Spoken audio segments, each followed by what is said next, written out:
So you got a big chunk of money, whether it be from a bonus or it be from a tax return, inheritance, and you wonder, what am I going to do with this? Or at least you're questioning, hey, what am I going to do with these funds? Oftentimes the problem is people spend it, right? We're like, oh, I wanted to go on a trip, or I wanted this car, or let's go, get clothes. Like we want that instant gratification. And before you know it, that money's gone. And so really what we need to look at is what's the best use of this money? Where should we invest this money? What's going to get us the greatest return? What are we going to get from this money? Where do we put it, right? So that's what we're going to be looking at today. Now, there's a couple different things that we can look at. Do you have debt? Are you thinking about buying a home? Do you invest money? Do you understand investments? Do you put in your retirement account? Those are all very important questions that you want to ask to decide, where am I putting this money? Now, first, let's start with the most important, debt. Do not carry debt. Now, obviously we have good debt. We'll call it good debt, meaning that there's a greater purpose of why we have it, meaning like a home, right? A home is a liability, a debt, but also an asset, or a car. We need to get to work to make money. Now, the type of car can be a conversation, but credit cards. Let's talk about credit cards. We're at like the highest debt ceiling, the highest amount of debt for people. Then you spring in inflation where everything started to cost more. Nobody expected it. You were like, hey, I have a plan. I'm going to pay this off in X amount of years. All of a sudden, your bills just went up another $400 or $500 a month. And now you're back to paying the minimum payments on those credit cards because you weren't expecting and you weren't planning for it. So if you have debt and you get money, let's consider paying off the debt.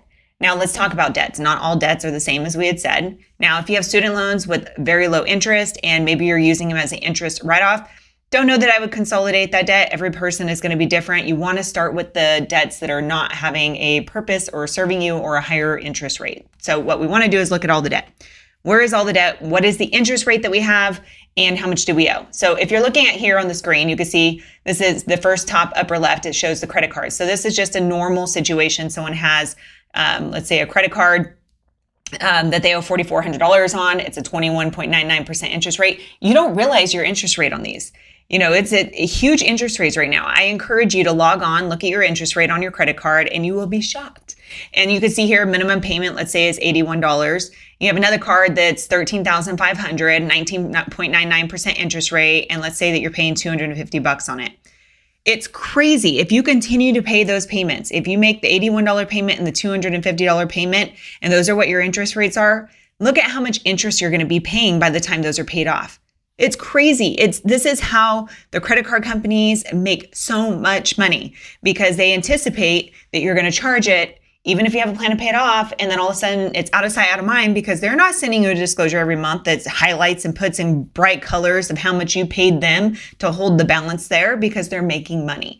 So we have to be proactive in looking at this information to really get clear on what the cost is for continuing to keep these credit cards. Now, I'm not saying that it doesn't happen from time to time. There's an emergency, which we want to, get to a position that we have an emergency fund that we're pulling from instead of a credit card, but you need to have an action plan to pay it off quickly. So if you see here, basic scenario of what common person has in credit cards, what their interest rates are and how much you're going to pay more. So that $13,000, $17,000, $900 plus $32,000, $33,000 in interest by the end that you've paid it off. So if you're getting a large lump of sum of money and you could pay off those credit cards, you're saving $33,000 in interest. So it's really, really important that we look at that first. So if you're getting a big chunk of change, pay off the credit cards. Anything that has a high interest rate that's an adjustable, pay it off. You don't want to have those debts and you're paying a ton for the interest. Second, you have no credit card debt. Let's say, I have no debts. I got this money. What should I do?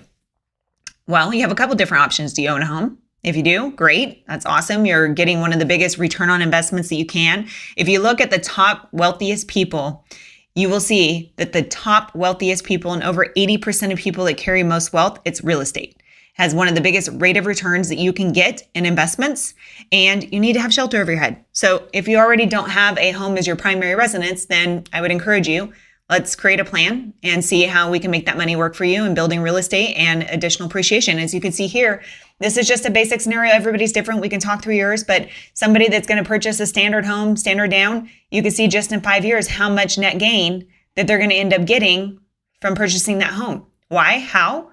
Well, because there's a couple reasons. One, appreciation, which is how much your home goes up. We don't know what that's going to be, but we have trackers that look at what's been forecasted, what's been historical to kind of give you an idea of what that looks like.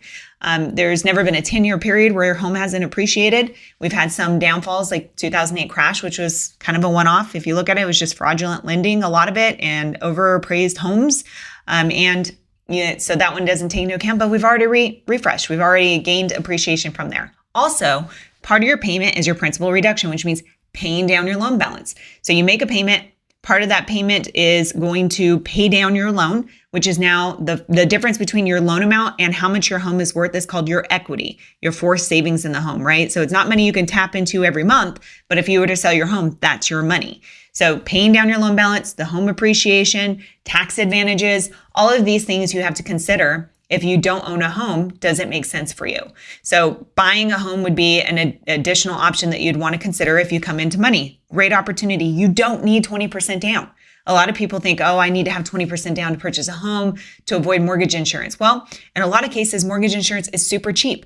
So it may not make sense, and oftentimes does not make sense for you to save money for a down payment other than maybe the minimum investment needed to get you to your affordability payment, which we decide and go over together. So you could put little down.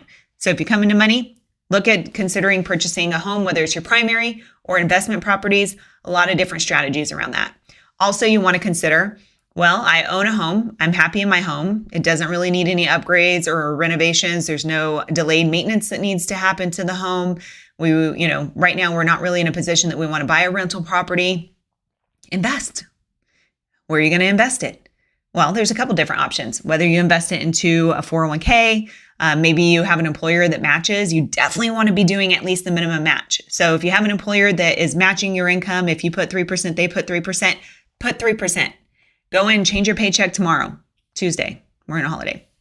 Change your paycheck. Make sure that you are at least contributing what you're getting free money on. And then beyond that, you can invest. So each year it changes. I think we're over $28,000 if you're a W-2 employee that you can invest into your 401k every year. So maybe what you do is you shift your paychecks and you start investing more into the 401k. You keep some of this money as a cushion in your checking emergency fund, or you invest it yourself. There's lots of different ways that you can go and create. I have a free course. Let me know if you want access to it. And one of the segment courses is how to invest on your own.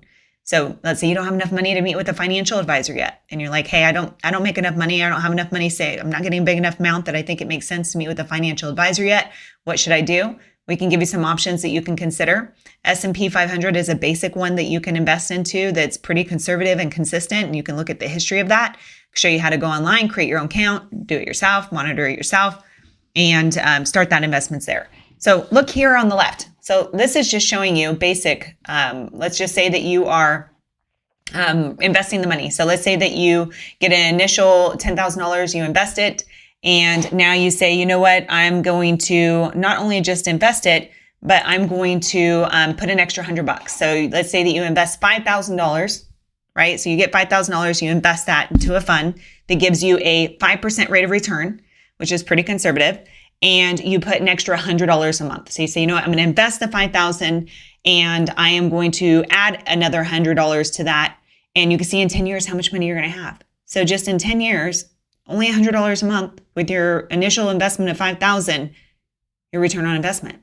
So there's lots of different strategies. The biggest thing to take away from this is if you have money, invest it wisely. Pay off debts and invest it on something that's going to give you a rate of return. Now, I'm a big advocate of also having, joy and travel and things like that. But if you have debt, that needs to be your first priority. Your money cannot work for you if you have debt that you're paying for, because as you can see here, the additional interest that you're going to have to pay off, you're actually making less money. So really important. Be happy to come up with some solutions for you if you have any questions. But if you're thinking about investing that money into purchasing a home, as a mortgage advisor, I'd love to be that person to sit down with you, go over a consultation and show you how to best wisely invest it and if it makes sense for you to purchase a home today.